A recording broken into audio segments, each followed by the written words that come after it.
بچے ہیں حسن یوسف کنعان کے، مگر یوسف کا حسن اصل میں صدقہ حسن کا ہے، یوسف کا حسن اصل میں صدقہ حسن کا ہے۔ دل بول اٹھا صلح کی تفسیر دیکھ کر، دل بول اٹھا صلح کی تفسیر دیکھ کر، بالکل رسول جیسا سلیقہ حسن کا ہے، بالکل رسول جیسا سلیقہ حسن کا ہے۔ کردار کیوں نہ آئینہ جیسا بنا رہے، کردار کیوں نہ آئینہ جیسا بنا رہے، جو چن لیا ہے میں نے وہ رستہ حسن کا ہے، جو چن لیا ہے میں نے وہ رستہ حسن کا ہے۔ گزرے نہ کیوں حیات کا ہر پل سکون سے، گزرے نہ کیوں حیات کا ہر پل سکون سے، سر پر میرے ازل ہی سے سایہ حسن کا ہے، سر پر میرے ازل ہی سے سایہ حسن کا ہے۔ مقطع پر پہنچا ہوں کہتے ہوئے یہ خبر سے لوٹے ملک عزیز، کہتے ہوئے یہ خبر سے لوٹے ملک عزیز، کیا پوچھنا ہے اس سے یہ شہدہ حسن کا ہے، کیا پوچھنا ہے اس سے یہ شہدہ حسن کا ہے۔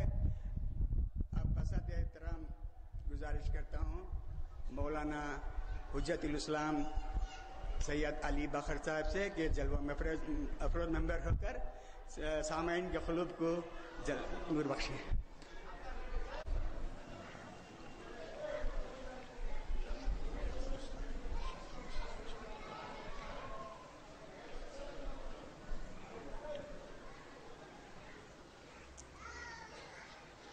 اعوذ باللہ من الشیطان اللعین الرجیم، بسم اللہ الرحمن الرحیم، الحمد للہ استسلاما لعزتہ، استسلاما لعزتہ واستعصاما من معصیتہ، واستعینه فاقة إلى كفايته، فإنه أرجح ما أزن وأفضل ما خزن، وأشهد أن لا إله إلا الله وحده لا شريك له، شهادة ممتحنا إخلاصها ومعتقدا مصاصها، نتمسك بها أبدا ما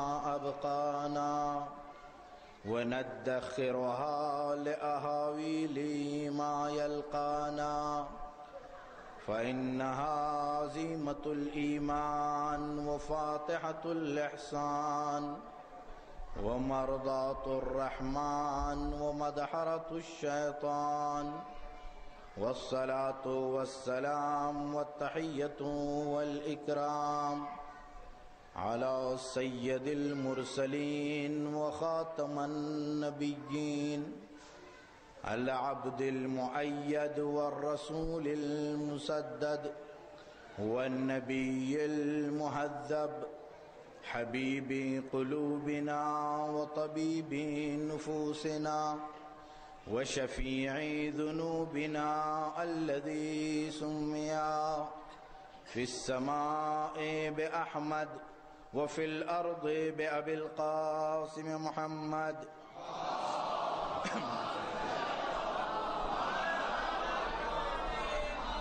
ثم الصلاة والسلام والتحية والإكرام على آل بيته الطيبين الطاهرين المعصومين المظلومين، وعلى أصحابه المنتجبين الذين صاروا بهديه وكانوا له كظله، وعلى جميع الأنبياء والمرسلين. أما بعد، فقد قال الله الحكيم في كتابه الكريم: وقوله الحق وهو أصدق الصادقين.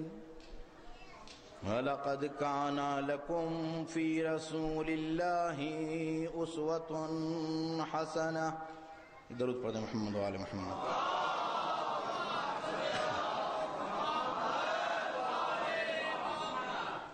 تو آپ حضرات سے گزارش ہے کہ ایک مرتبہ سورہ حمد اور 3 مرتبہ سورہ توحید کی تلاوت فرما کر مرحومہ سیدہ بطول بیگم، مرحومہ سیدہ جبین زہرا، مرحومہ سیدہ رئیس بانو، مرحوم غالب حسین اور مرحوم میر محمد اصغر اور بانی مجلس کے ساس اور سسر، اور اپنے اپنے مرحومین کے لیے اور ان مرحومین اور مرحومات کے لیے جن کا کوئی یاد کرنے والا نہیں ہے، شعراء اہل بیت کی ارواح کے لیے، ذاکرین اہل بیت کی ارواح کے لیے، علماء اور مراجع کرام جو اس دنیا سے گزر چکے ہیں ان کی ارواح کے لیے، اور خصوصی طور پر رہبر انقلاب کبیر کی روح اور مراجع اور شہداء میں سے مفکر اسلامی کبیر آیت اللہ العظمیٰ شہید محمد باقر الصدر کی ارواح کو اصال فرما دیں۔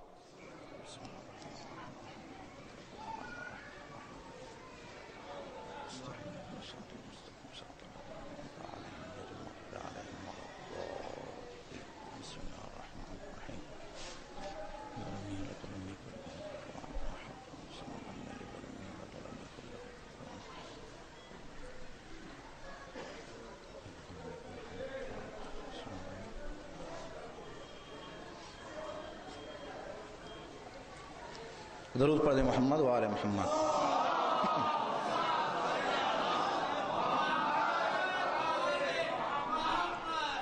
عزیزان محترم، جس آئے وافی ہدایہ کو ہم نے سرنامہ کلام قرار دیا ہے، قرآن کریم کی یہ مشہور و معروف آیہ کریمہ ہے کہ جس میں بغیر کسی تعویل و تفسیر کے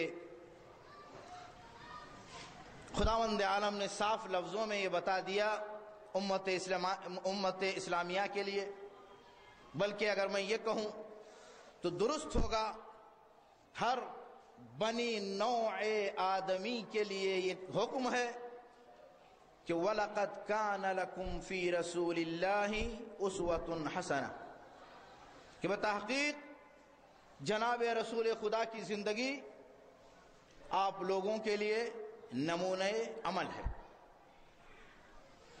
اب آئیں، قرآن کا حکم ہے عزیزان محترم، بعض وہ آیات ہیں کہ جن کو متشابہات کہا جاتا ہے، بعض وہ آیات ہیں جن کو محکمات کہا جاتا ہے۔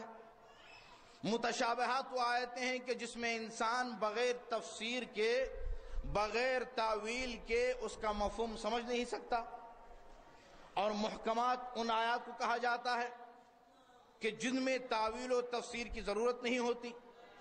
تو یہ آیہ کریمہ ان آیات میں سے ہے جس کو علماء تفسیر یہ بیان کرتے ہیں، علماء علوم قرآن یہ بیان کرتے ہیں کہ آیہ کریمہ کسی تعویل اور تفسیر کی محتاج نہیں ہے، یعنی رسول کی زندگی آپ لوگوں کے لیے نمونہ عمل ہے۔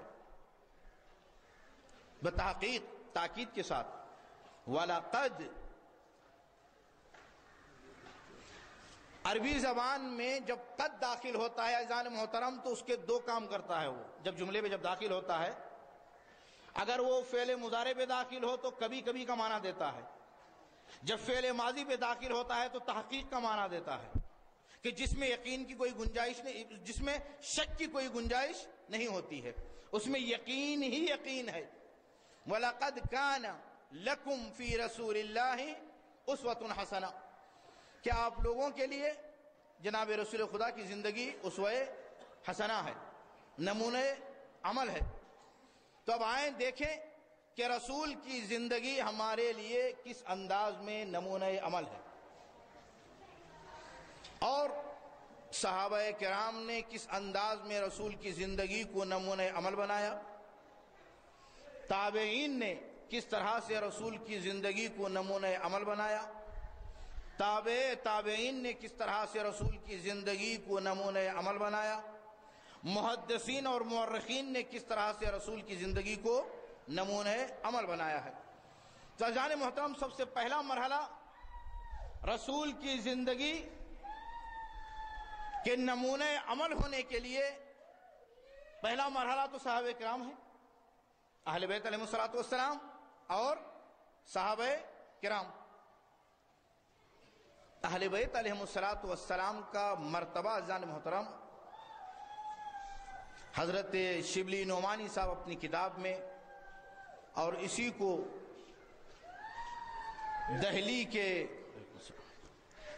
کے سب سے بڑے اس زمانے کے عالم دین جنہوں نے تحفہ اثنا عشری لکھا شیعوں کے خلاف میں، نام بھی دیا گیا اس کو تحفے کے طور پہ ہم دے رہے ہیں کہ اس کا جواب کوئی شیعہ عالم دین نہیں دے سکتا، تو اس کا جواب شہید ثالث نے دیا۔ پھر اس کے بعد علماء اور مراجع نے اور بہت بڑے محدثین اور مورخین نے اس کتاب کا جواب دیا۔ تو اب رسول کی زندگی اگر ہمیں لینی ہے تو کہاں سے لیں گے؟ اس سے لیں گے کہ جو ہر وقت، ہر لمحہ، ہر اعتبار سے، چاہے سفر میں ہو، چاہے حضر میں ہو، چاہے جنگ میں ہو، کہ چاہے صلح میں ہو، ساتھ رہے۔ جب تک وہ ساتھ نہیں ہے اس وقت تک زندگی کے ہر پہلو پہ روشنی نہیں ڈال سکتا۔ ہاں کچھ پہلو بیان کر سکتا ہے، جو جنگ میں تھا وہ جنگ کے حوالے سے بیان کر سکتا ہے کہ جنگ رسول خدا کی اس طرح سے تھی، اور جنگ میں اس طرح سے رسول خدا اپنی شجاعت کے، اپنی طاقت کے جو ہے اپنی طاقت کا مظاہرہ کر رہے تھے، اپنی طاقت کو آشکار کر رہے تھے، اور اس طرح سے بڑھ کر حملہ کر رہے تھے۔ اور جو مدینے کی حد تک تھا وہ مدینے کے حالات یہ بتا سکتا ہے کہ اس طرح سے لوگ رسول رہتے تھے۔ اب جب صحابہ اور تابعین، اہل بیت علیہ السلام، صحابہ، تابعین، تابع تابعین کا زمانہ گزر گیا، تو پھر مسلمانوں نے جس جنبے کو، رسول کی زندگی کے جس مرحلے کو نمونہ عمل بنانا ہے اس پہ تو بحث کی نہیں، اور جس میں خدا نے طلب نہیں کیا کہ تم اس کو نمونہ عمل بناؤ، اس پہ بحث ہونے لگی۔ کبھی بالوں پہ بحث ہو رہی ہے، کبھی رسول کے بالوں پہ بحث ہو رہی ہے، تو کبھی رسول کے امامے پہ بحث ہو رہی ہے، اور کبھی رسول کے نالے نے مبارک استنبول کے بہت بڑے متوفے رکھے گئے ہیں، اور کہیں شار مبارک رسول کا وادی کشمیر کی مزار میں رکھا گیا ہے۔ بحث اس پہ ہو رہی ہے کہ جس پہ خدا نے طلب نہیں کیا کہ نہ تم خدا رسول کے بالوں پہ بحث کرو، نہ خدا نے کہا کہ تم نہ رسول کے نالین شریفین پہ بحث کرو۔ خدا نے کہا کہ رسول کیا فعل انجام دے رہے ہیں اس کو دیکھو اور اس کی پیروی کرو، رسول کیا فرما رہے ہیں اس کو دیکھو، اس پہ عمل کرو، جس پہ رسول خاموش ہو اس کو دلیل بنا کر اس پہ عمل کرو۔ صلوات پڑھو محمد و آل محمد۔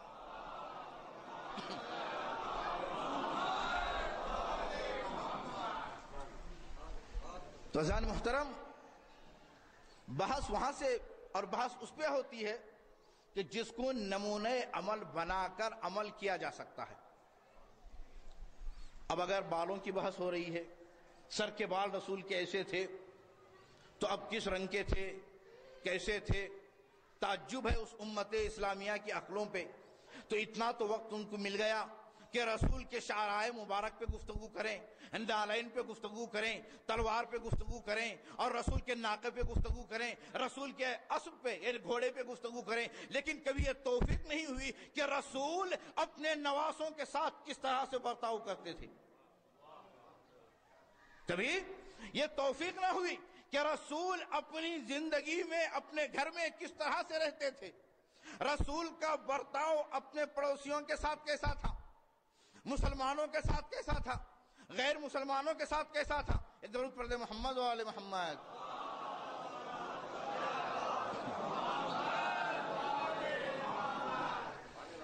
تو بحث اس پہ نہیں کی گئی، تو بحث اس پہ کی گئی کہ جس کو بحث کا مصدر بنانا ہی شریعت نے طلب نہیں کیا تھا۔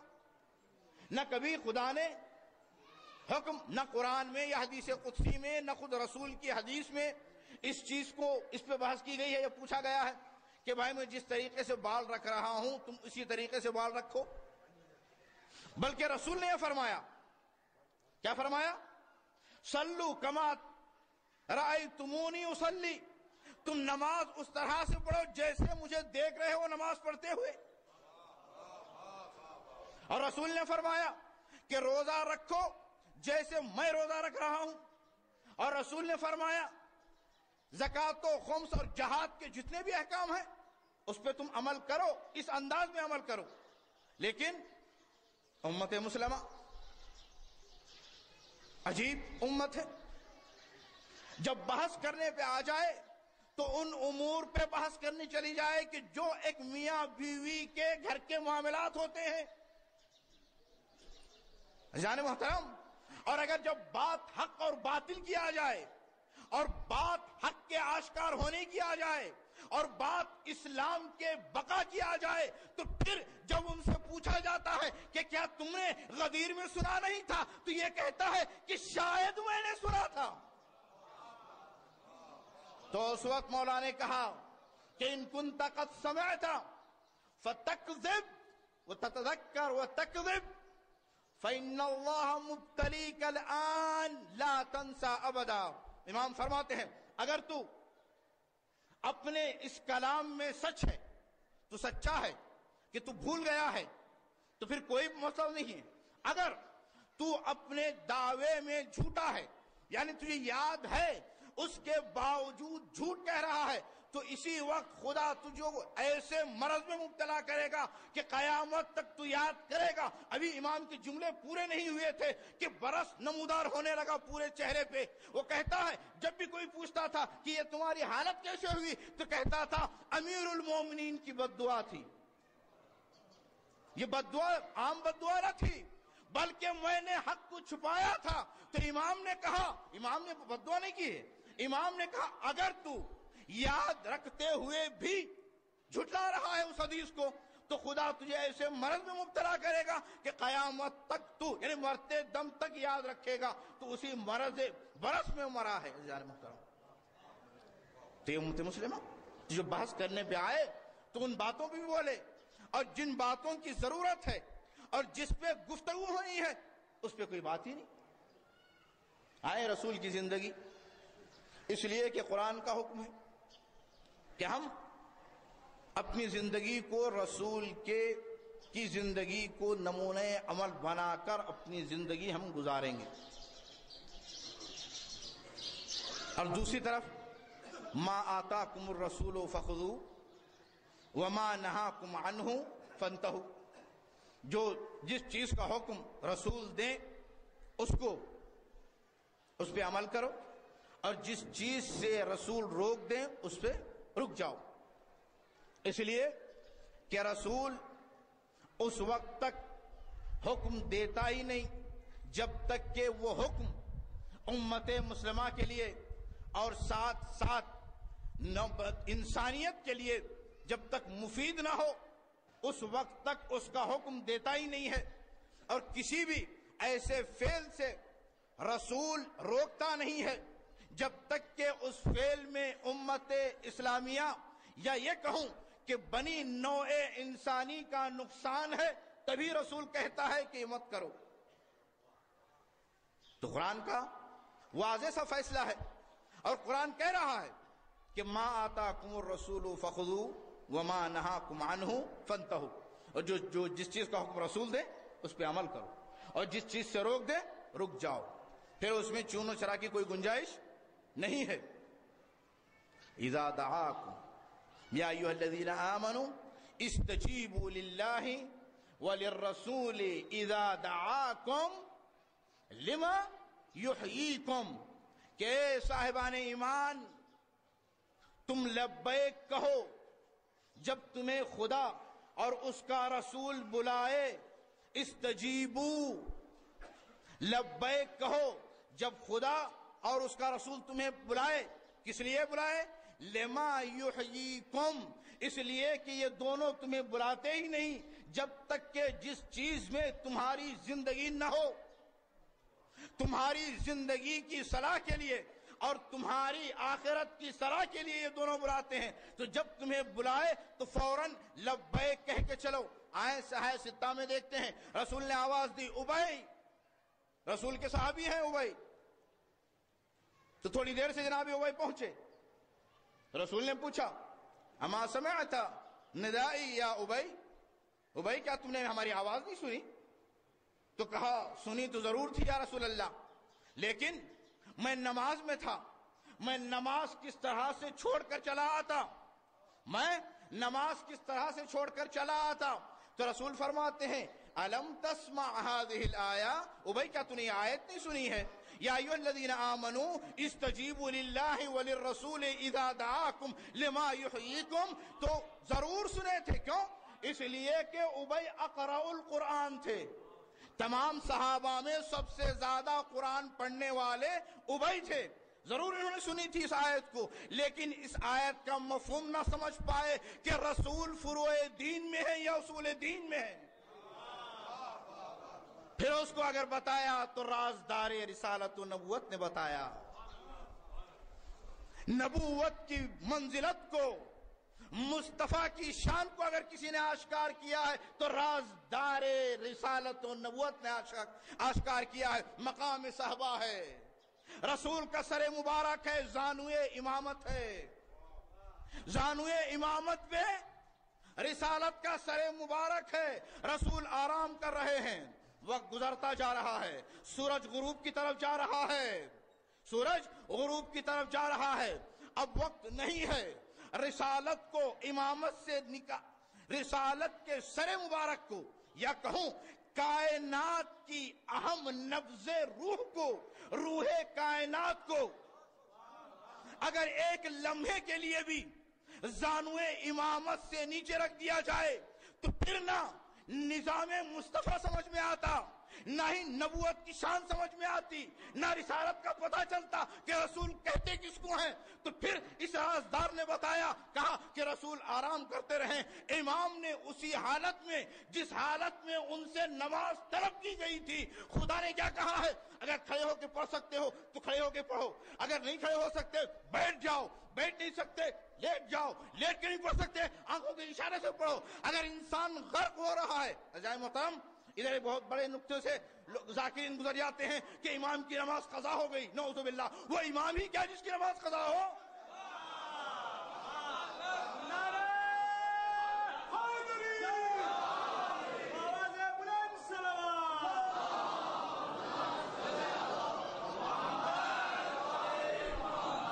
وہ امام ہی کیا ہے جس کی نماز قضا ہو جائے؟ یہ وہی مسئلہ ہو جائے گا پھر فاقد الشیء لا یعطی شیء، کہ جو خود عمل نہ کرے وہ دوسروں کو عمل پہ بلائے. حاشا للہ، نعوذ باللہ من ذالک. جن کی مستحب نمازیں نہ چھوٹتی ہوں وہ واجب نماز. عزیزان محترم، شریعت کا حکم ہے تو امام نے عین مطابق شریعت نماز کو ادا کیا. رسالت کی آنکھیں کھلی، امامت کے چہرے کا نظارہ کیا. کہا علی نماز عصر ہو گئی تمہاری؟ کہا ہاں رسول اللہ، جو مجھ پہ جو حکم تھا میں نے نماز ادا کر دی. تو اللہ اکبر، ہزاروں جانیں قربان. ایک مرتبہ مسکرا کر رسالت جھوم اٹھتی ہے اور کہتے پروردگار، امامت نے تیرے بارگاہ میں اس حالت میں حاضری دی ہے کہ جو اس کے اوپر واجب تھی. میں یہ چاہتا ہوں کہ پھر دوبارہ اس شان امامت ظاہر کروں. پلٹ جائے، دعا ادھر ہوئی، سورج پلٹا، پھر امام نے جو اس وقت جو واجب تھا اس انداز میں نماز ادا کی. ذرا محترم، نماز چھوٹی نہیں ہے. یہ وہ لوگ ہیں کہ جنہیں نہ تاریخ کا پتہ ہے، نہ علم کا پتہ ہے، نہ عصمت کا پتہ ہے. امامت کہتے کس کو ہے کیا پتہ؟ اگر پتہ چلے کہ امامت کیا ہے جان محترم تو کبھی بھی ایسے الفاظ نہ کہیں نعوذ باللہ کہ امام سے نماز.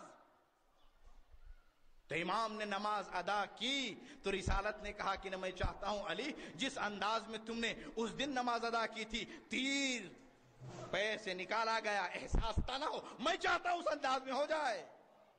یہ ہے کہ قربت میں اس قرب الہی میں حاضر ہوتے ہیں. جان محترم، تو رسول کی زندگی اسوہ حسنہ ہے ہمارے لیے، نمونہ عمل ہے. ایک ایک فعل رسول کا، ایک ایک قول رسول کا، اور جس ماحول میں جہاں رسول نے سکوت اختیار کیا، جیسے علماء اور مراجع کرام کے ہاں احکام شرعی کے استنباط میں ہی تینیں چیزیں مانی جاتی ہیں. سکوت یعنی خاموش ہونا. ایک صحابی رسول کے سامنے کوئی عمل انجام دے رہا ہے، رسول دیکھ رہے ہیں اور خاموش ہے، جس کا مطلب یہ ہے کہ یہ کام صحیح ہے. اگر غلط ہوتا تو رسول فوراً ٹوک دیتے. اکثر عوام یا اکثر ہم لوگ یہ کہہ دیتے ہیں بھئی رسول نے یہ فعل انجام دیا ہے، لیکن پتہ چلا جان محترم رسول کے فعل سے استنباط کرنا کتنا سخت ہے. علماء اور مراجع کے نزدیک جتنا سخت فعل رسول سے استنباط ہے نا، اتنا نہ قول سے ہے نہ ہی سکوت سے ہے۔ مثال دیتے ہوئے چلو تاکہ بات واضح ہو جائے۔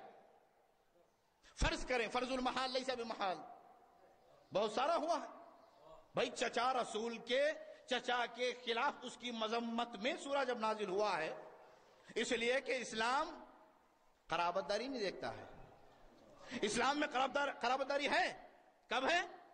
ان اکرمکم عند اللہ اتقاکم، کہ قرابت داری جو سب سے زیادہ متقی اور پرہیزگار ہوگا وہی سب سے زیادہ قریب ترین ہوگا خدا کے۔ لیکن یہ عام قرابت داریاں اسلام میں نہیں ہیں۔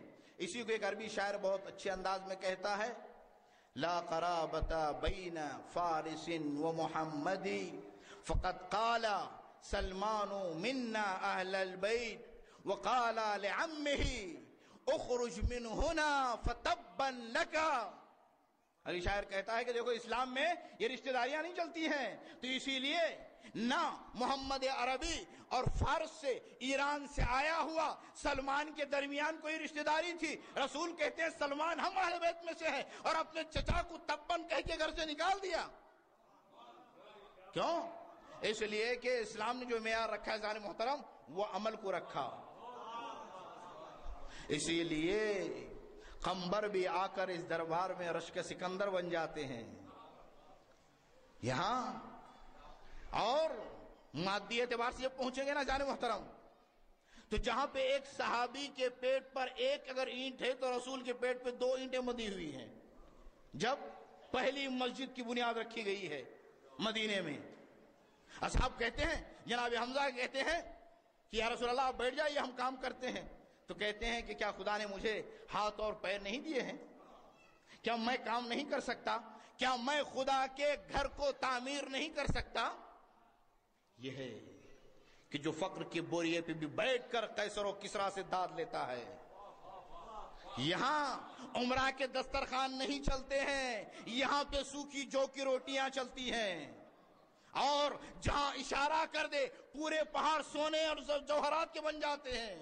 دنیا جن کی ہاتھ میں ہے، لیکن یہ دنیا کے لیے نہیں ہے، دنیا ان کے لیے بنی ہے، ان کے صدقے میں دنیا بنی ہے۔ عزیزان محترم، ایک مرتبہ جناب جبریل سے جناب رسول خدا نے پوچھا کہ بھائی جبریل یہ بتاؤ، اس ستارے کو جو تم نے دیکھا ہے اس کی کتنی عمر ہے؟ تو کہتے ہیں اے حبیب خدا، یہ ہر 10,000 سال میں ایک مرتبہ طلوع ہوتا ہے، اور میں نے اس کو ایک روایت میں 70 مرتبہ اور ایک روایت میں 700 مرتبہ دیکھا ہے۔ تو جناب رسول خدا مسکرا کے کہتے ہیں جس ستارے کی تم بات کر رہے ہو وہی محمد و آل محمد ہیں۔ اے بھائی جبرائیل، اسی لیے جبرائیل کی جہاں تک حتی پہنچ کر کہتے ہیں یا رسول اللہ لو دنوت خطوۃ لحترقت، اے حبیب خدا اگر میں ایک قدم آگے بڑھا دوں تو جل جاؤں گا۔ تو پھر رسول مسکرا کے کہتے ہیں ابقا مکانک مکانی وعد، کہ تم اپنی جگہ رک جا، میرا تو مقصد اور آگے ہے اور میں آگے بڑھنا ہے مجھے۔ تو رسول کی زندگی اسوہ عمل ہے۔ جان محترم، آئے ہم نے اپنی زندگی کو کس حد تک رسول کی زندگی کو نمونے عمل بنا کر ہم اپنی زندگی کو گزار رہے ہیں؟ کہیں مبادہ ایسا تو نہیں ہے کہ ہم صرف دعوے کے حد تک رہ گئے ہیں اور عمل سے ہم سے رسول سے کوئی تعلق ہی نہ ہو، اسلام سے کوئی تعلق ہی نہ ہو، صرف اس حد تک ہو کہ بھائی ہم ایک مسلمان گھرانے میں پیدا ہوئے ہیں؟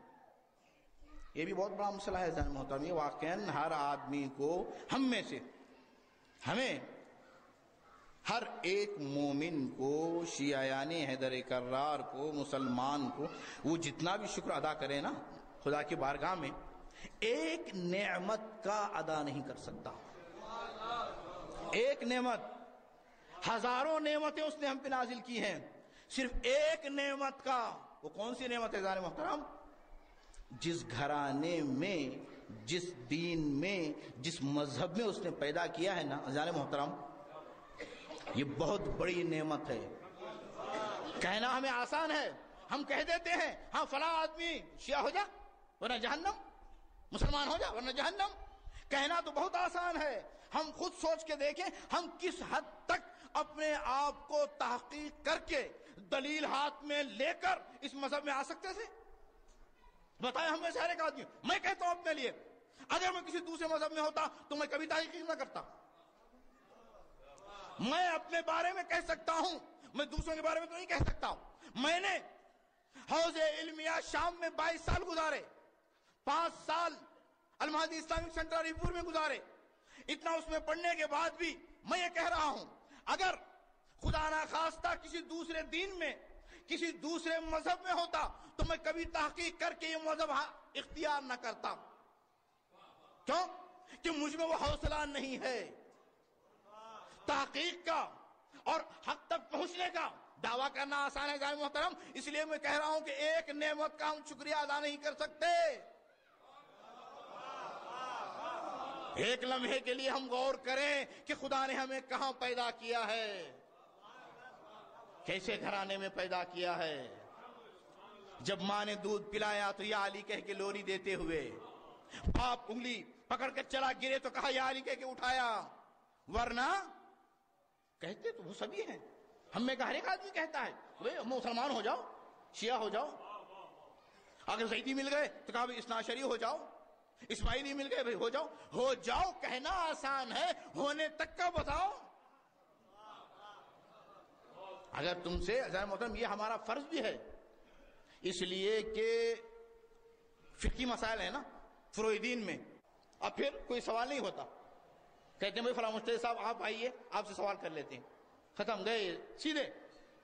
اب جب آئے گا نا اصول دین، اس میں یہاں پہ نہیں چلے گا کہا بھائی کہ خدا کو کیسے مانا، خدا کا وجود تم نے کیسے مانا، دلیل کیا ہے کہ خدا ہے یا نہیں، اگر ہے تو کتنے ہیں، ہزاروں میں، لاکھوں میں، اکائیوں میں، دہائیوں میں کتنے ہیں، دلیل کیا ہے۔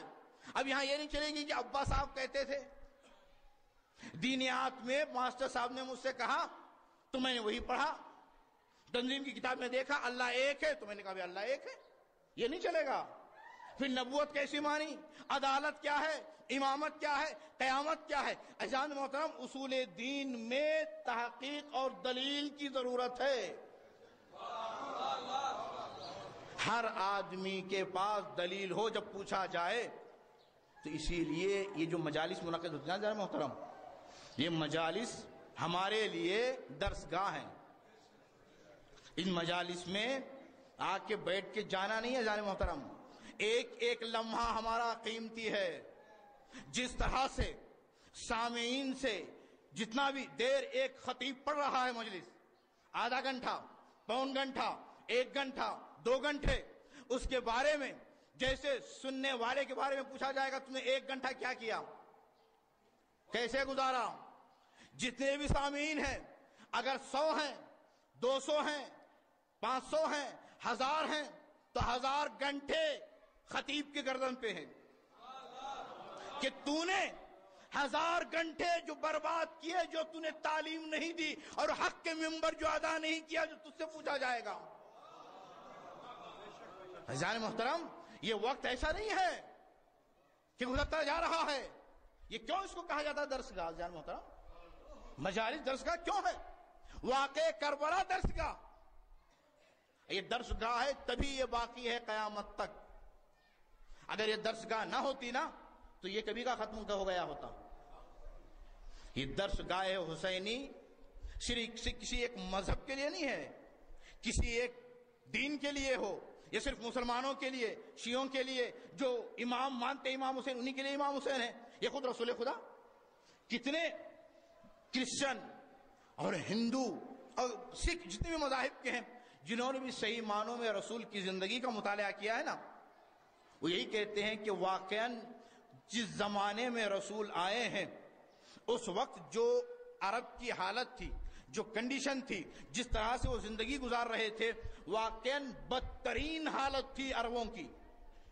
جس میں رسول کو بھیجا گیا تو آنے کے بعد اسی کو خطبے میں جناب جعفر طیار نے جب بھیجا تھا حبشہ کی طرف، تو حبشہ کا جو نجاشی تھا کون تھا؟ کرسچن تھا، مسیحی تھا۔ تو جاتے ہی جناب جعفر طیار نے وہاں پہ سورہ مریم پڑھا۔ تاریخ کہتی ہے کہ جیسے جیسے جناب جعفر طیار سورہ پڑھتے جا رہے تھے، نجاشی کے آنکھوں سے آنسو جاری ہو رہے تھے۔ آخر میں کہتا ہے ولید سے، عتبہ سے، کہتا ہے کہ تم ایسے انسان کو نکالنے کے لیے یا مارنے کے لیے میرے پاس آئے ہو؟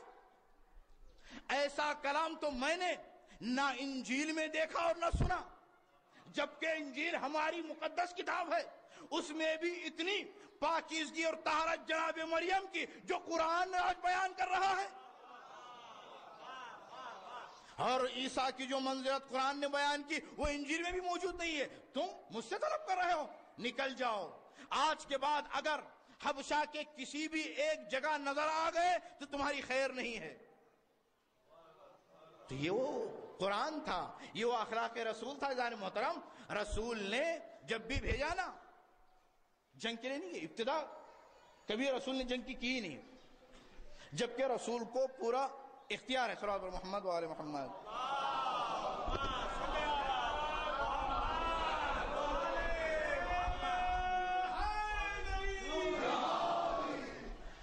رسول کو پورا اختیار ہوتا ہے ابتدائی جنگ کا، اور امام کو بھی۔ کیوں کہ نبوت اور امامت میں فرق صرف ایک چیز کا ہے۔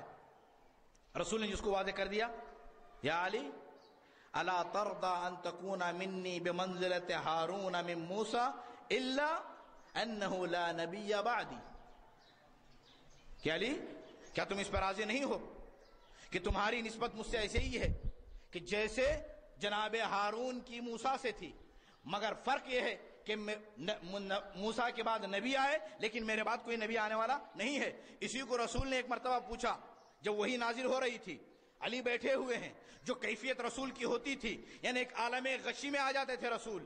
تو جب وحی نازل ہو چکی تو رسول پوچھتے ہیں علی تم نے دیکھا؟ تو فرماتے ہیں امام فرماتے ہیں نام یا رسول اللہ، رأیت کما رأیت وسمعت کما سمعت۔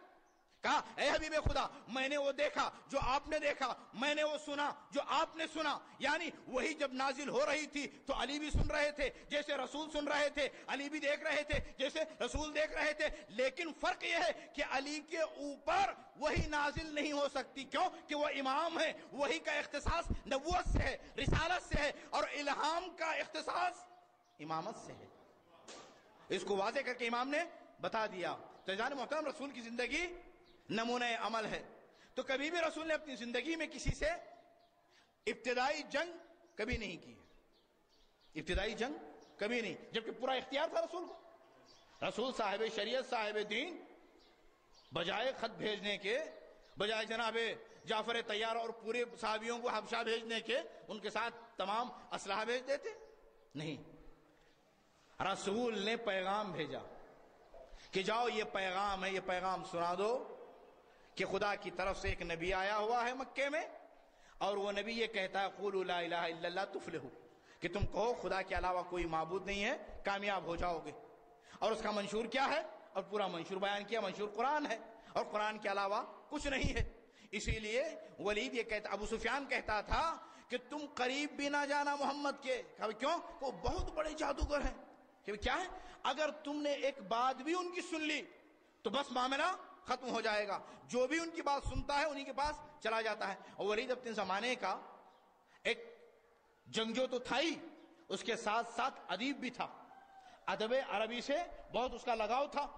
تو وہ جب گیا اور جیسے ہی اس نے قرآن کی تلاوت سنی تو بیٹھ گیا وہیں پہ، اور کہتا جا رہا محمد اور سنائیں، محمد اور سنائیں۔ اس کے بعد نکل کے آگے کہتا ابو سفیان تو کہہ رہا ہے کہ جادوگر، لیکن اس کا کلام جو ہے نا کوئی عام لوگوں کا کلام نہیں ہے۔ محمد عربی جو کہہ رہا ہے وہ کسی عام لوگوں کا کتاب نہیں ہے، کلام نہیں ہے، اس لیے کہ میں نے توریت بھی دیکھی ہے، میں نے انجیل کا بھی مطالعہ کیا ہے، اور دوسری کتابوں کو بھی میں نے دیکھا ہے، لیکن جو کلام محمد عربی کا ہے وہ کلام نہیں ہے۔ اگر کتابوں میں سے ہوتا تو مجھے پتا چل جاتا، یہ لگتا وہی ہے کہ جو آسمان سے نازل ہو رہا ہے، جبکہ وہ مسلمان نہیں ہوا ہے، مسلمان نہیں ہوا ہے تب یہ گواہی دے رہا ہے. اسی کو کہتے ہیں کہ الفضل بما شہدت بہ الاعداء، فضیلت تو وہ ہے جس کی گواہی دشمن دے. دوست تو دیتے ہی ہیں. کون دوست ہے کہ جو اپنے دوست کو برا کہے؟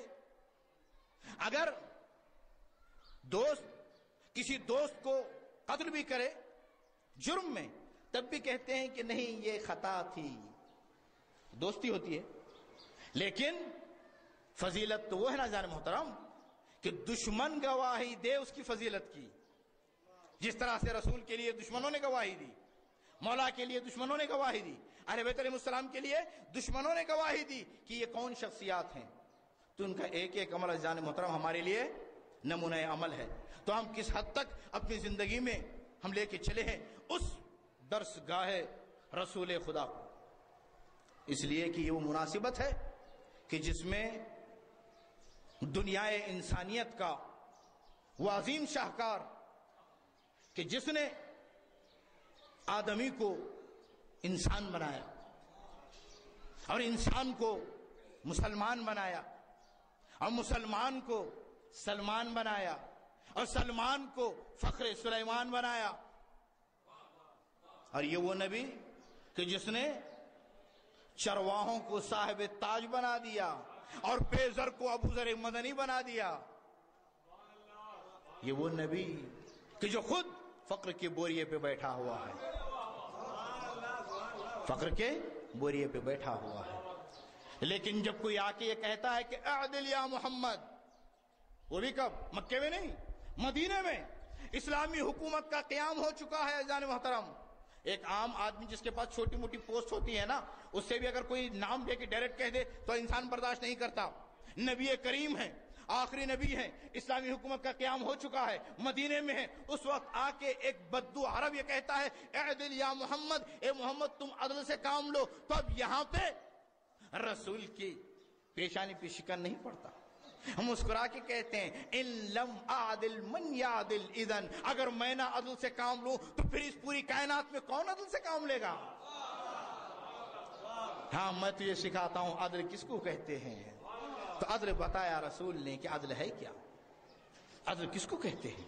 عزیزان محترم ایک ایک چیز عدل اگر ہمسایوں کے ساتھ ہے تو حقوق جار ہو جاتا ہے.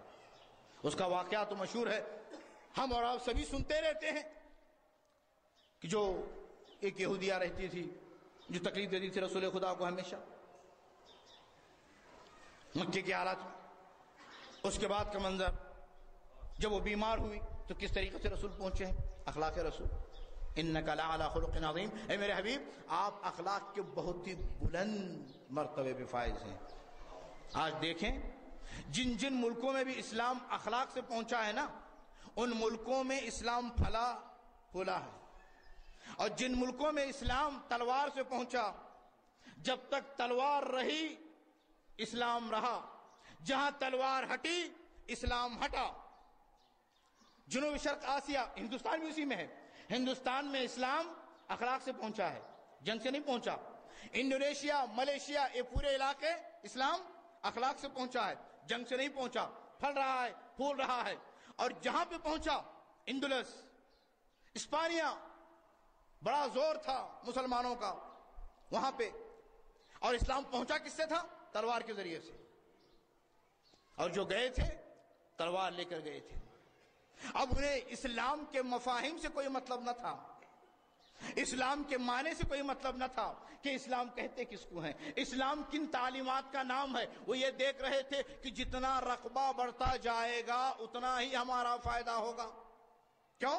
اس لیے کہ ان کی نگاہیں دیکھ رہی تھی مادی وسائل کو کہ کتنی مقدار میں خراج وصول کریں گے، کتنی مقدار میں درہم و دینار جمع کریں گے.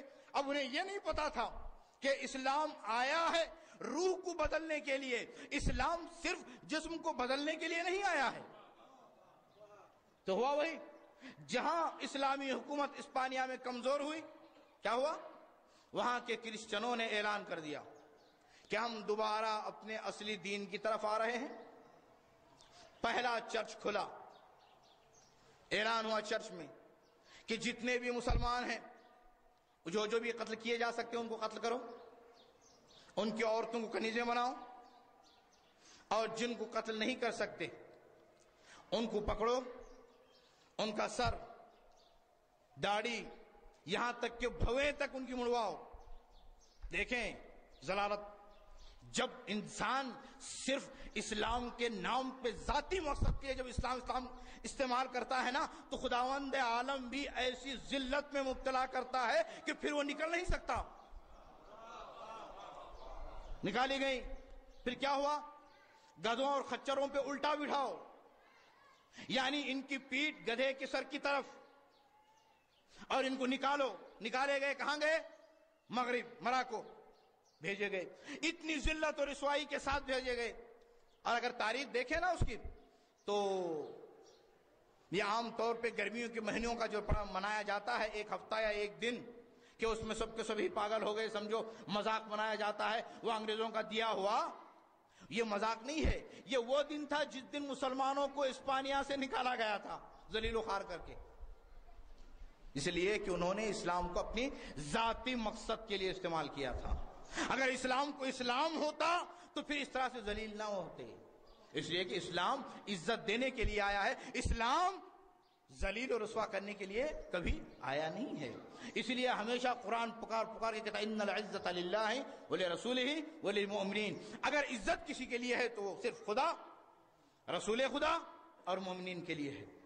اسے دوسرے حدیث میں امام فرماتے ہیں ان اللہ فوض للمؤمن کل شیء الا ان یضل نفسہ، خدا نے ایک انسان کو، ایک مومن کو ہر چیز کا اختیار دیا ہے کہ وہ ہر فعل انجام دے سکتا ہے۔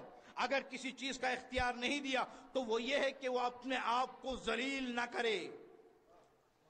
انسان کو، مومن کو خدا نے اختیار نہیں دیا کہ وہ ذلیل کرے اپنے آپ کو، اس لیے کہ ایمان عزت کا نام ہے، اسلام بلندی کا نام ہے۔ جیسے جیسے انسان کا سر خدا کی بارگاہ میں جھکتا جائے گا، ویسے ویسے خدا اس کی منزلت بلند کرتا جائے گا۔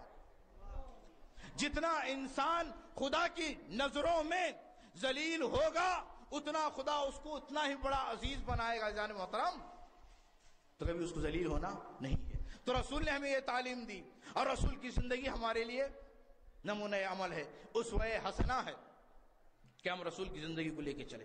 اخلاق رسول، جان محترم، جس نے بھی کہا کہ اسلام اگر تلوار سے پھیلا ہے تو یہ غلط ہے، یہ سراسر جھوٹ ہے، یہ الزام لگایا جا رہا ہے اسلام پہ۔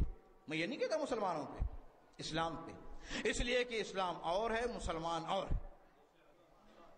اگر مسلمان اسلام کے ساتھ ہوتے تو آج یہ نوبت نہ ہوتی مسلمانوں کی۔ آج جن مراحل سے مسلمان گزر رہے ہیں وہ اسلام سے دوری کا نتیجہ ہے کہ جس میں ہر جگہ ذلیل و خوار ہو رہے ہیں۔ اس لیے اسلام اور ہے، مسلمان اور ہے۔ ایک بڑے اچھے رائٹر نے انگلینڈ کے لکھا تھا کہ خدا کا شکر ہے کہ میں نے اسلام کو مسلمانوں سے ملنے سے پہلے پہچان لیا۔ اگر میں اسلام کو پہچاننے سے پہلے اگر مسلمانوں سے ملتا تو کبھی بھی میں اسلام قبول نہ کرتا، لیکن خدا کا شکر ہے کہ میں نے اسلام پہلے پہچانا، اس کے بعد مسلمانوں سے ملاقات کی۔ کیوں؟ وجہ ہے عزیزان محترم، اس لیے کہ اسلام کا نام لے کر یہاں تک کہ مغربی ممالک میں جو مسلمان گل کھلا رہے ہیں، وہاں کی حکومتوں کو اس کے انجام دیکھیں، ماشاءاللہ۔ حیف ہے، حیف ہے اسلام کا نام دینا، حیف ہے کسی کو اپنا ایک مسلمان نام رکھنا بھی حیف ہے ان پہ کہ جو رسول کی زندگی کو نمونہ عمل بنا کر نہیں چلتے۔ اگر رسول کی زندگی کو نمونہ عمل نہیں بنانا ہے تو یہاں تک کہ اپنا نام بھی نہ رکھو اسلامی، اس لیے کہ ایک آدمی کے فعل سے جان محترم پورے معاشرے کا، پورے سوسائٹی کا نتیجہ نکالا جاتا ہے۔ اب تو یہ ہو چکا ہے، ایک نہیں ہے، ہزاروں القاعدہ کے، لاکھوں طالبان کے نام مختلف ہیں، ہدف ایک ہے۔ یہ آئے کہاں سے ہیں؟ بھیجا کس نے ہے؟ یہ آج نہیں ہے۔ یہودیوں نے چال جو ہے اسلام سے پہلے سے چلی ہے، یہودیوں کی چال آج کی چال نہیں ہے۔ وہ اسلام سے پہلے اوس و خزرج میں ایسی جنگ کرائی انہوں نے مدینے میں کہ بیچارے صرف ایک اونٹنی کا معاملہ تھا، 135 سال تک مرتے رہے لڑ کر، ایک اونٹنی کا معاملہ 135 سال، ادھر کا ایک مرا ادھر کا ایک مرا، ادھر کے 2 مرے ادھر کے 2 مرے، اور انتقام چل رہا ہے۔ مسئلہ کیا تھا؟ مسئلہ صرف اتنا تھا کہ اوس کے قبیلے کی ایک اونٹنی خزرج قبیلے کے باغ میں چلی گئی۔ ارے بھائی اب یہ کہ تو چلو انسانوں میں ہے، اب بیچارے حیوانوں بھی اگر وہ بھی آپس میں یہ جنگ کرنے لگے کہ میں اوس کی اونٹنی ہوں، وہ کہے میں خزرج کی ہوں، تو پھر تمہارا ہی مسئلہ ہے۔ اب وہ چلی گئی وہاں، اب وہاں سے اس نے کچھ کھا لیا۔ خبیث یہودی کھڑا دیکھ رہا تھا، اس نے آ کے خزرج والوں سے کہا کہ دیکھا کتنی بڑی جرأت مندانہ حرکت کی ہے اوس والوں نے۔ کبھی وہ کیا؟ اپنی اونٹنی بھیجا ہے تمہارے یہاں انہوں نے تاکہ ان کی فتح کا اعلان کریں، دیکھو ہم کتنے مضبوط ہیں، ہم اپنے جانوروں کو بھی انہی کی زمین میں چرواتے ہیں، دیکھیں کہاں سے رکھا گیا ہے۔ اب انہوں نے کہا یہ بات ہے، یہ نہیں اس نے سوچا کہ بھائی وہاں تو کوئی آدمی نظر بھی نہیں آ رہا ہے، اکیلی اونٹنی چل رہی ہے، تو وہاں پہ اس کا کوئی آدمی ہے بھی نہیں، یہ سوچنے کا مہلت دیتے کہاں ہے؟ جتنے بھی سامری مزاج کے لوگ ہوتے ہیں وہ کبھی کسی کو سوچنے دیتے نہیں ہیں، ان کا کام ہی ہے رکھو اور فوراً آگ لگاؤ۔ اگر یہ سوچنے لگا تو ہمارا مقصد گیا۔ تو اس نے کہا یہ ہوا ہے۔ کہا تو نے دیکھا؟ کہا دیکھنا کیا ہے، دیکھ نہیں رہے اونٹنی؟ کبھی اس کا مالک؟ کہا مالک کیا ہے، وہ اسی قبیلے کا ہے۔ تو بس آیا، اس نے ایک وار کیا، اونٹنی کا پیر کٹا۔ جیسے ہی ابھی کٹ ہی رہا تھا دوڑ کے گیا خزرج میں، کہا دیکھا تم لوگ کیا ہو، تمہاری قیمت کیا ہے؟ تمہاری قیمت تو ایک مکھیوں کی بھی قیمت نہیں ہے۔ کہا وہ کیا ہوا؟ تمہاری اونٹنی کو اوس والوں نے مار دیا اور تم یہاں بیٹھے ہو۔ کہا کیسے مار دیا؟ جا کے دیکھو تو صحیح۔ اور جا کے دیکھا واقعاً ایک پیر کٹا ہوا۔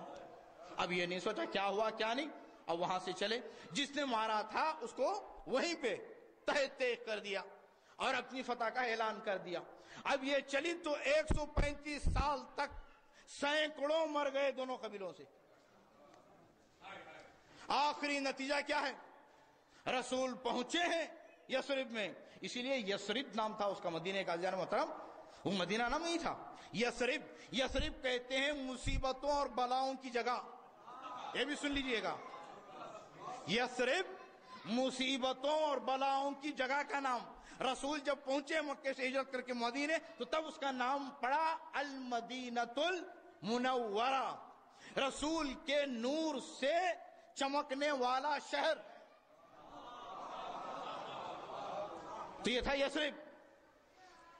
تو رسول کے پہنچنے کے بعد پھر رسول نے کیا کیا؟ اخلاق رسول، لاکھوں جانیں قربان اس رسول پہ۔ اوس اور خزرج کے ایک ایک کو لیا، صیغہ اخوت پڑھا، اوس کے ایک آدمی کو لیا، خزرج کے ایک آدمی کو لیا، دونوں کو بھائی بنایا، صیغہ اخوت پڑھا اور کہا جو کچھ ہوا ہے ختم کرو، اس لیے کہ وہ جہالت تھی، وہ جہالت تھی۔ اب یہ اسلام ہے، اب یہاں وہ جہالت چلے گی نہیں، اس لیے کہ اسلام محبت کے لیے آیا ہے، اسلام سلم ہے، اسلام امن ہے، اسلام امان ہے، اسلام ایک دوسرے کے حقوق دینے کے لیے آیا ہے، یہ حقوق چھیننے کے لیے نہیں آیا ہے۔ اور اس کے بعد جناب محترم دیکھیں، کوئی بھی چیز رسول نے، اسی لیے کسی بھی ایک قائد کو، ایک لیڈر کو، ایک رہبر کو سب سے پہلے جو بھی کام کرنا ہے نا وہ اپنے نفس سے شروع کرتا ہے، وہی کامیاب ہوتا ہے۔ جب تک انسان اپنے سے نہ شروع کرے کبھی کامیابی مل نہیں سکتی اس کو۔ کیوں؟ اس لیے کہ سکھ اور درد، سکھ اور دکھ جب انسان خود سہتا ہے تو اس کو پتا چلتا ہے کہ دکھ کس کو کہتے ہیں، سکھ کس کو کہتے ہیں۔ لوگوں کو بھیج کر دکھ سکھ میں ڈالنا اور ہے، خود دکھ سکھ میں سہنا اور ہے۔ رسول نے اپنی زندگی میں خود کر کے بتایا۔ پہلی دعوت اپنے گھر میں کی، دعوت ذو العشیرہ، اور سب سے پہلے علی بن ابی طالب کو انتظام کا دیا کہ تم انتظام کرو گے، سب کو بلایا اور دعوت دی، کس کی؟ اسلام کی۔ اور اس کے بعد جیسے جیسے اسلام کے مراحل بڑھتے گئے ہیں نا، ویسے ویسے رسول نے کوئی بھی حکم سب سے پہلے خود عمل کیا، پھر اس کے بعد مسلمانوں سے کہا، یا پھر عمل کرتے جا رہے تھے دیکھیں یہ دو چیزیں تھیں، یہ دونوں ستون کا ہونا بہت ضروری تھا، امامت و نبوت۔ نبوت کا مرحلہ 23 سال کا، اب اس کے بعد سے لے کے قیامت تک کا مرحلہ امامت کا ہے۔ امامت کا مرحلہ عزیزان محترم بڑا کٹھن مرحلہ ہے۔ کسی چیز کو، کسی مشن کو پہنچانا بنسبت حفاظت کے آسان ہے، لیکن اس مشن کو باقی رکھنا بڑا مشکل ہے۔ جوش و ولولہ ہر وقت ہوتا ہے، ہم نے بھی بہت دیکھا ہے، یہاں بھی ہر انسان میں ہوتا ہے۔ کیسے نہیں ایسے انقلابات آئے ہمارے یہاں ماشاءاللہ۔ وہ جو تابوت نکلا تھا سب کو یاد ہے، جس کی آتما آج تک گھوم رہی ہے، تو بہت جوش و ولولہ تھا، لیکن یہ کہاں گیا، یہ کیسے ختم ہو گیا؟ اسی عزیزان محترم کوئی چیز لے کے اٹھنا آسان ہے، لیکن اس کو باقی رکھنا بڑا مشکل ہے۔ کوئی بھی کام کرنے سے پہلے انسان سوچے کہ وہ ہم کیا کرنے جا رہے ہیں۔ تو رسول، رسالت اور امامت، امامت قیامت تک کے لیے، رسالت 23 سال کا مرحلہ، اس میں تمام ہی احکام اور پورا قرآن، پورا سب کچھ دے کر جانا ہے۔ اس لیے کہ اب اس نبی کے بعد کوئی نبی آنے والا نہیں ہے، کوئی رسول آنے والا نہیں ہے۔ اور جبریل نے ندا دی رسول کے انتقال کے بعد کہ میں اب قیامت تک نازل ہونے والا نہیں ہوں، تب میں قیامت میں نازل ہوں گا۔ تو اب اس مرحلے کو لے کے چلنے والے کون ہیں؟ امامت ہے۔ اب اماموں کی ذمہ داری اسلام کی نگہداری، پاسداری، بہت سارے مراحل میں، کوئی ایک مرحلہ بھی نہیں ہے۔ ایک تو مرحلہ ہے احکام پہنچانا، دوسرا مرحلہ ہے ان احکام کو تحریف سے بچانا، تیسرا مرحلہ رسول کی زندگی پہ جو حملے ہو رہے ہیں اس سے روکنا، چوتھا مرحلہ ان میں جو خامیاں نکالی جا رہی ہیں، اس لیے کہ رسول کے بعد ہوا نا، اہل ردہ کتنے ایسے لوگ تھے وہ پلٹ گئے، کافر ہو گئے رسول کے بعد۔ کچھ تو ان مسلمانوں کی ماشاءاللہ دین تھی کہ جو بڑے بڑے صحابی بنے بیٹھے تھے، جن کو خلافت بھی مل گئی اور بڑے بڑے دعوے کر رہے تھے ان کی طرف سے، اور اکثر ہوا بھی یہی۔ مالک بن نویرہ کو تابعین اور رسول کے صحابی، اور رسول کے زمانے میں یمن کے خزانے کے خزانچی تھے۔ رسول کے بعد، انتقال کے فوراً بعد، تو خلیفہ اول نے بھیجا خلیفہ دوم کے اشارے پہ۔ یہ بڑا خطرناک مرحلہ جو ہے نا، خلیفہ اول اگر یہ کہا جائے تو ہو سکتا ہے بیچارہ، تو ہو سکتا ہے کہا جائے، لیکن جو کچھ بھی چل رہا تھا وہ دوم، اسی کے اشاروں کے ساتھ ساتھ کیا کچھ لے کے چلنا ہے۔ اس نے کہا پہلا تو کام یہ ہے کہ مالک بن نویرہ نے بڑا مال اکٹھا کیا ہے، اس لیے کہ اس سے پہلے علی تھے، پھر جتنے بھی لوگ گئے ہیں سب رسول کے قریبی لوگ گئے ہیں وہاں یمن۔ اب یمن کا جو مال ہے وہ بہت ہے، سب سے پہلے یمن بھیجو۔ اب وہاں پہ گئے تو مالک بن نویرہ نے یہ نہیں کہا کہ میں زکوٰۃ نہیں دوں گا، زکوٰۃ کا انکار نہیں کیا۔ ہاں اگر انکار کر دیں تو پھر وہ مرتد ہو جاتا ہے۔ مرتد کون ہے؟ احکام اسلام یا ضروریات دین میں سے کسی ایک کا انکار کرنے والا مرتد ہے۔ مالک بن نویرہ نے یہ نہیں کہا کہ میں زکوٰۃ نہیں دوں گا، یہ زکوٰۃ واجب نہیں ہے، کہا زکوٰۃ واجب ہے، زکوٰۃ میں دیتا ہوں، میرے پاس بہت ساری پڑی ہے، لیکن میں تمہیں نہیں دوں گا۔ کیوں؟ کہا کہ اصل حقدار اور جانشین تو علی ہے، میں علی کو دوں گا، تمہیں نہیں دوں گا۔ تو اس کے خلاف ایک بہت بڑا جیش، لشکر جرار بھیج دیا گیا ولید کی قیادت میں، خالد بن ولید کی، خالد کی قیادت میں۔ اب وہ وہاں پہ پہنچا، کیا کیا؟ مالک کو قتل کیا۔ قتل کے بعد اس کے چھوٹے چھوٹے دو بچے تھے، یہ مسلمان ہیں، یہ جو قتل کر رہے ہیں نا یہ مسلمان ہیں ماشاءاللہ، اور باقاعدہ کہتے ہیں اشہدو ان لا الہ الا اللہ اور محمد رسول اللہ کہتے ہیں، اور جب تلوار چلاتے ہیں تو اللہ اکبر کہہ کے، آپ نے دیکھا ہوگا طالبان اور قاعدہ والے جب کسی کو کاٹتے ہیں نا تو کیا کہتے ہیں؟ اللہ اکبر کہہ کے۔ یہ وہ فکر ہے، یہ وہی نسل ہے جو خالد سے چلی آئی ہے۔ تو کہتے ہوئے جو چھوٹے چھوٹے بچے پھول جیسے بیچارے مالک بن نویرہ کے قتل کر کے اس کی ماں کی گود میں ڈال دیے گئے، تو بیچاری ماں ہو گئی پاگل، اور اسی رات میں اس کی بیوی سے شادی کی ہے خالد نے، جس دن اس کو قتل کیا گیا۔ آنے کے بعد خلیفہ دوم نے اس کو 80 کوڑے مارے تھے، کہا تھا کہ تو نے ایک تو اس کو قتل کیا، اور دوسرا اتنا گناہ ہے عظیم، بڑا گناہ، تو بڑے گناہ کا ارتکاب کیا ہے، تو تجھے حج جاری کرنی چاہیے. جب وہ لے کے پہنچے نا تو آہستہ سے کہتا ہے کہ مجھے حد وہ لگائے گا کہ جو خود جس پہ حج واجب نہ ہو.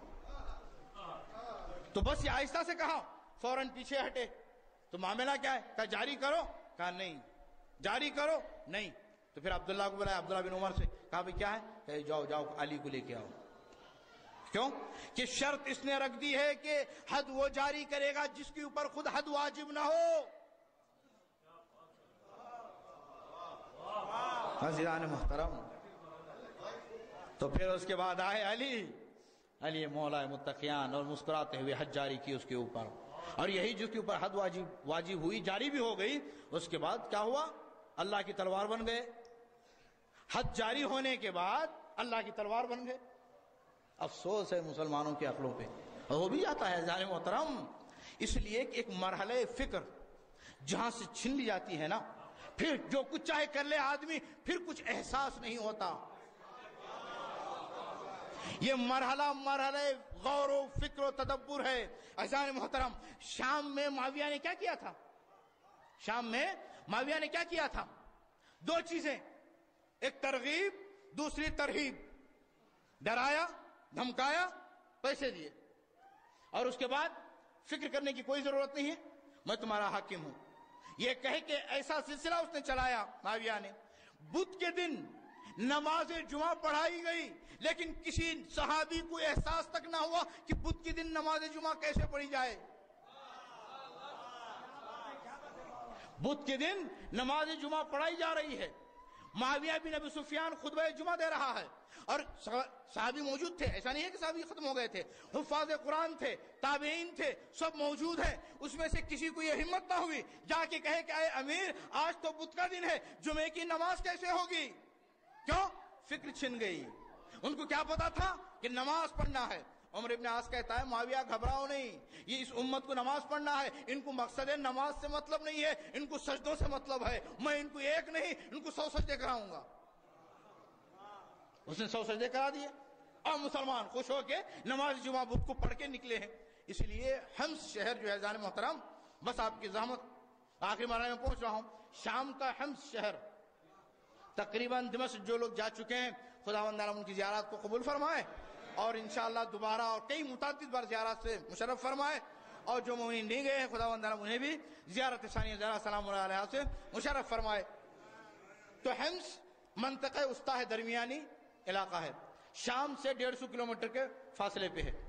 اس وقت بھی اس کو منطقہ وسطی کہتے تھے. معاویہ نے وہاں پہ فوج جمع کی تھی جنگ صفین میں, جنگ صفین پہ جانے کے لیے. جب فوج تیار ہو گئی تو اسے پتا چلا کہ علی نے کوفے سے حرکت کی ہوئی ہے, کدھر؟ رقے کی طرف آ رہے ہیں. تو اب اس نے کہا کہ اب تو ہمیں چلنا چاہیے ورنہ ہم لیٹ ہو جائیں گے تو علی بہت نزدیک آ جائیں گے. تو دن تھا بدھ کا. تو معاویہ کہتا ہے کہ اب کیا کریں, تو انہوں نے کہا بھی حرکت کی جائے. تو آ کے صحابیوں نے کہا کہ پتا ہے آپ کو, ہم یہ چاہتے ہیں کہ ہمارے اور جمعے کے درمیان ایک دن ہے, جمعرات کا. ہم نے رسول سے سنا ہے کہ جمعے کے دن نماز جمعہ کے بعد اگر پتھر بھی حرکت کرے تو اپنی جگہ واپس پلٹ کر آئے گا, تو ہم چلیں گے جمعے کو. بڑا مسئلہ ہو گیا. ایسا سخت مرحلہ کہ اگر فوج مکر جائے نا, بڑے بڑے بھی کچھ نہیں کر سکتے. اب پورے بیٹھ گئے. تو اس نے کہا کس کو بلاؤ؟ داہیہ کو. داہیہ کون؟ عمرو بن العاص. عمرو بن العاص کو بلایا, کہا کہ کیا کروں, یہ تو فوج حرکت کرنے کے لیے تیار نہیں ہے. تو کہا کیا بات ہے؟ کہا ایسے ایسے معاملہ ہے. کہا کون سی بات, کیا کہہ رہے ہیں؟ کہہ رہے نماز پڑھیں گے جمعہ, ہاں کوئی مسئلہ نہیں. کہا جاؤ اذان کو, مؤذن کو بلاؤ. اذان دی گئی. اذان کے بعد کہا صلاۃ الجمعۃ جماعتن. بات کئی مرتبہ, ورنہ عام طور پہ جتنی بھی تاریخ میں لکھا ہے 3 بار کہتے تھے الصلاۃ جماعتن, الصلاۃ جماعتن, لوگ جمع ہو جاتے, نماز جماعت شروع ہو جاتی. اس دن کئی مرتبہ صلاۃ الجمعۃ جماعتن پہلی بار کہا گیا تاریخ میں. جمعے کی نماز جماعت, جبکہ پتا ہے کہ جمعے کی نماز جماعت کے بغیر ہو نہیں سکتی, تو اس کی تکرار نہیں کی جاتی. پہلی بار وہاں پہ ہوئی ہے حمص شہر میں, کہا کہ صلاۃ الجمعہ جماعتن. لوگ جمع ہو گئے. اب یہاں پہ اعتراض پہلے کیا کہ چلیں گے جمعے کو, جب کہا کہ جمعے کی نماز ہو رہی ہے بدھ کو, تو اب اعتراض نہیں ہوا. سبوں نے نماز پڑھی, جو خطبہ جمعہ ہوا, نماز جمعہ پڑھ کے چلے.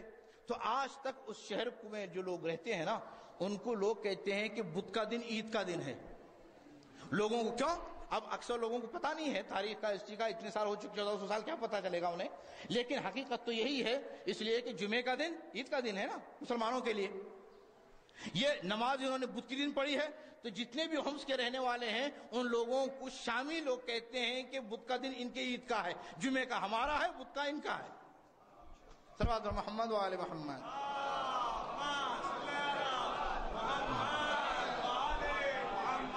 تو عزیزان محترم، رسول خدا صلی اللہ علیہ وآلہ وسلم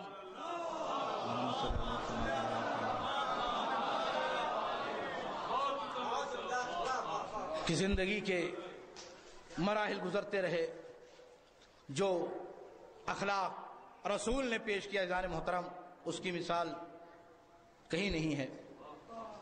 واقعاً اتنی تکلیفیں برداشت کرنے کے بعد بھی پوری تاریخ اٹھا کے پڑھ لیں، دشمنان اسلام کی تاریخ دیکھ لیں، اپنے مسلمانوں کی تاریخ دیکھ لیں، کسی میں یہ نہیں لکھا کہ کبھی رسول نے اپنی امت کے لیے بد دعا کی. طائف میں رسول گئے ہوئے ہیں، پورا جسم پتھروں سے ڈھکا ہوا ہے، جبریل نازل ہوتے ہیں، اپنے پروں سے پتھر کو ہٹا کے رسول کو نکالتے ہیں، اور زخموں کو مرہم کرنے کے بعد جبریل روتے جا رہے ہیں اور کہہ رہے ہیں اے حبیب خدا، میں ہی وہ ہوں کہ جس نے قوم لوط کو ختم کیا، میں ہی وہ ہوں کہ جب خدا نے مجھے حکم دیا تو طوفان نوح کا میں نے چلایا ہے.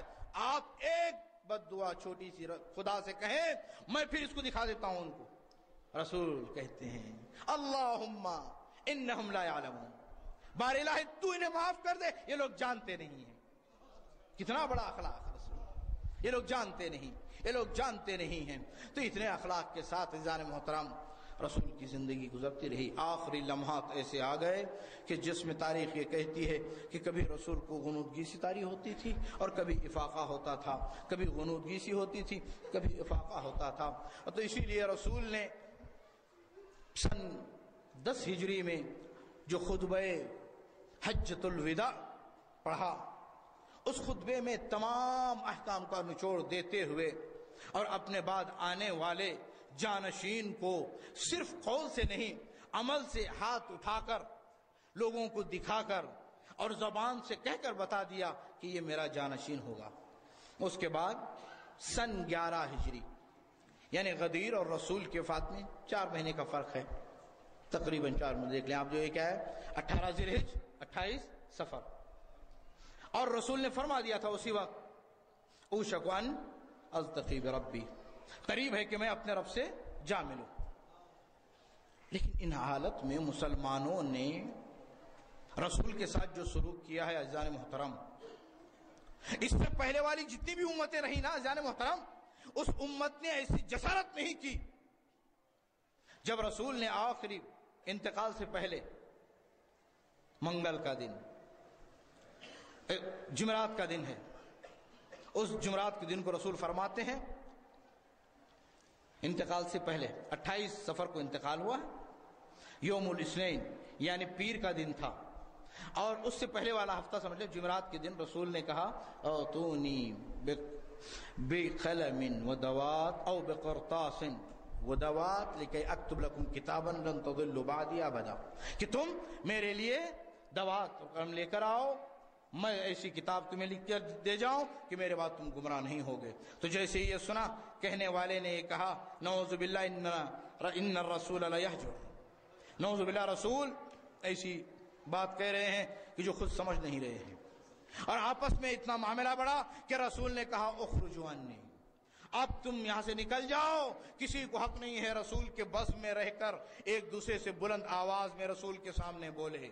یہ 1 ہفتہ پہلے کی بات ہے. اس کے بعد جناب ابن عباس قریب آ کے کہتے ہیں یا رسول اللہ هل اعطیک بدوات، اے رسول خدا کیا میں آپ کے لیے اب لے کے آؤں؟ تو کہتے ہیں بعد القیل والقال، جو کچھ کہنا تھا کہہ دیا لوگوں نے، اب کیا فائدہ ہے، اب میں لکھوں یا نہ لکھوں، اس لیے کہ جن کا جو مقصد تھا وہ مقصد کو لے کر چل پڑے ہیں. یہ مرحلہ گزرتا رہا، آخری مرحلے میں پہنچ گئے. کبھی افاقہ ہوتا ہے تو اور کبھی غش کے عالم غش میں ہوتے ہیں. تو رسول کا سر اقدس مولا متقیان کے زانوئے مبارک پہ دق الباب ہو کس کا در ہے؟ وہ در ہے عزیزان محترم جس در پہ جناب رسول خدا نے 40 دن تک السلام علیکم یا آل بیت النبوہ ومعدن الرسالہ ومہبت الوحی والتنزیل کہہ کے سلام کیا تھا آیت تطہیر کے نازل ہونے کے بعد. اب یہاں پہ عقیدۃ الباب ہوتا ہے. جناب زہرا سلام اللہ علیہ پوچھتی ہیں من علی الباب، کہ دروازے پہ کون ہے، کہ کون دق الباب کر رہا ہے؟ تو بس کہا السلام علیکم یا آل بیت رسول اللہ، اے آل بیت رسول آپ پر سلام ہو. تو بس اسی درمیان میں رسول غص سے افاقہ ہوا تو رسول فرماتے ہیں اے بیٹی فاطمہ، یہ تیرے در کی عظمت ہے، یہ تیرے در کی شان ہے، یہ تیرے گھر کی شان ہے کہ یہاں پہ بھی وہ فرشتہ کہ جو کسی نبی کے گھر پہ بھی جاتا ہے تو اجازت نہیں لیتا، لیکن یہ تیرے در کی عظمت ہے کہ ملک الموت اجازت لے رہے ہیں. اللہ اکبر، اجرکم علی اللہ. تو جب اجازت طلب کی گئی تو جیسے یہ سنا تھا جناب زہرا کی آنکھوں سے آنسو جاری ہو گئے. رسول نے کہا بیٹی قریب آؤ، ابھی رسول زندہ ہے، رو نہیں، میں تمہارے آنکھوں میں آنسو دیکھ نہیں سکتا. تو کہا کہ جناب زہرا سے فرماتے ہیں بیٹی جب تک تم اجازت نہیں دو گی ملک الموت بھی اندر داخل نہیں ہوگا. تو ایک مرتبہ جناب زہرا حسرت بھری نگاہوں سے رسول کے چہرے کی زیارت کرتی ہیں، ایک مرتبہ دروازے کی طرف دیکھتی ہیں، ایک مرتبہ علی کی چہرے کی طرف دیکھا اور اس کے بعد فرمایا بابا حل آذنو لا، کیا میں ملک الموت کو اجازت دے دوں؟ تو رسول مسکرا کے کہتے ہیں بیٹی اب اس میں کسی کا اختیار نہیں ہے کہ ہر انسان کو خدا کے پاس جانا ہے. جب جناب زہرا نے اجازت دی ملک الموت داخل ہوتے ہیں. اللہ اکبر، اے ملک الموت، اے فرشتہ خدا، تو بڑا عظیم فرشتہ ہے، تو نے اس گھر کی عظمت دیکھی، اس در کی عظمت دیکھی، لیکن ابھی رسول کی آنکھیں بند ہوئی ہیں. اجرکم علی اللہ، رسول کی آنکھیں بند ہوئی، رسول اس دنیا سے چلے، لیکن اس امت نے اس گھر کی عظمت کس انداز میں پیش کی، اس در کی شان کیسے خدمت کی ہے. اللہ اکبر. رسول اس دنیا سے چل بسے، ابھی غسل و تکفین و تدفین باقی ہے، مسلمان اپنے عہدوں کے مسئلے میں ہیں اور علی اور چند بنی ہاشم رہ گئے ہیں. بہرحال رسول کی تدفین ہوئی، غسل و تکفین کے بعد نماز پڑھی گئی اور تدفین ہو گئی. اس کے بعد کے مراحل در فاطمہ پہ جہاں پہ فرشتے سلام کریں یہ مسلمان آ کر لکڑیاں لے کر پہنچے.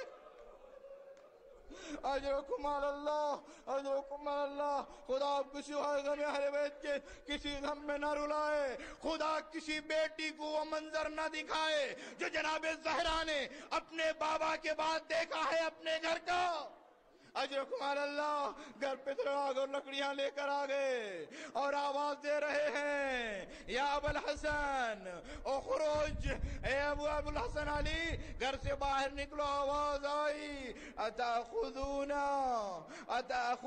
سحر رسول اللہ وهو وصیہ، کیا تم لوگ اس کو لے جا رہے ہو جو رسول کا جانشین ہے اور رسول کا داماد ہے؟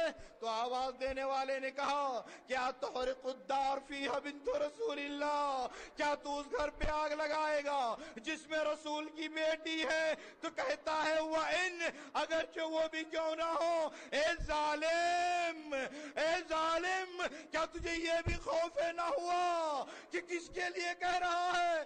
جس کے لیے رسول عزت کرتے ہوئے قیام میں کھڑے ہو جاتے تھے. جب فاطمہ آتی تھی رسول کھڑے ہوتے تھے اور تو اس گھر پہ آگ لے کر آ رہا ہے. اللہ اکبر. اسی لیے جناب زہرا فرماتی ہے قل للمغیب تحت اطباق الثری ان کنت تسمع صرختی و ندائیا. جاؤ اے میرے بیٹے حسن حسین، مسجد رسول میں جاؤ، اپنے نانا سے کہو کہ جو خاک کے نیچے آرام کر رہے ہیں، اے نانا مادر گرامی کی آواز آپ سن رہے ہیں؟ صبت علی مصائب لو انہا صبت علی الیام سرنا لیالیا. بابا جان آپ کے بعد ایسی مصیبتیں پڑی، اگر وہ دن میں پڑتی تو تاریخ رات میں تبدیل ہو جاتی. امت اسلامیہ نے، ان مسلمانوں نے اس طرح سے اجر رسالت عطا کیا ہے. وَسَيَعْلَمُ الَّذِينَ ظَلَمُوا آلَ مُحَمَّدٍ أَيَّا مُنْقَلَبٍ يَنْقَلِبُونَ إِنَّا لِلَّهِ وَإِنَّا إِلَيْهِ رَاجِعُونَ.